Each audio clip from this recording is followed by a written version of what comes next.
Subay sa mong balita, tibok pa probinsya Sugbo gipaubos na sa storm signal number 1 tungod sa bagyong Odit.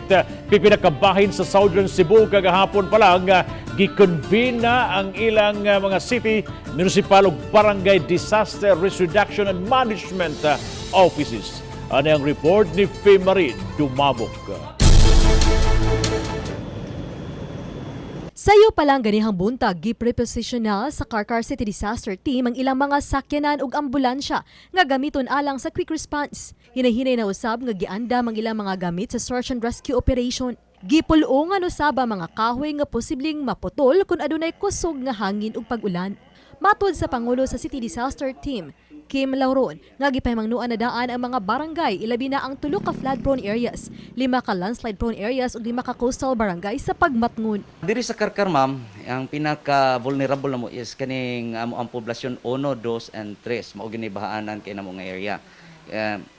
This is part of poblasyon 3, extending to poblasyon 1 and poblasyon 2. So, mao ni amo ang gi-priority kay mao ni ang naay dako nga volume sa evacuees if ever kung naami i-evacuate. Sa lungsod sa San Fernando, gahapon og ganihang buntag gitagbo silang LDRRMO o BFP sa San Fernando ang mga barangay opisyal alang sa pag-convene sa ilang mga emergency operations.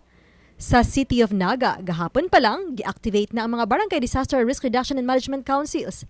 Lakip sila nga nipahinumdom sa mga nagahanon alang sa preemptive evacuation. Evacuation center, andam na. Samtang gahapon, sugod na sa pagrekorida ang mga sakop sa Milanilla Fire Station, Police Station ug MDRRMO sa kabarangayan, ilabi na sa 4 ka coastal barangays. Kinaron pagpahinumdom sa katawhan sa mga angay nga buhaton sa dili pa ug atol sa pagkusukuso sa bagyong Odette. Uban ni Godfrey Rilien, ako si Faye Marie Dumabok. Balitang Bisdak.